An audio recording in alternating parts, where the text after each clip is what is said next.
The idea behind these critical regions is as follows. We know that the sample mean is a very good representative of the population mean. So if the sample mean d bar of the differences is large, it indicates the possibility that the first population has larger mean. This also makes the value of test statistic large.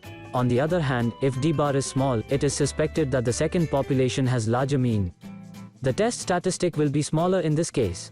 In the case of two-sided alternative, both large and small values of the test statistic favors the alternative hypothesis.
Note here that the TINV function gives you the two-tailed critical region.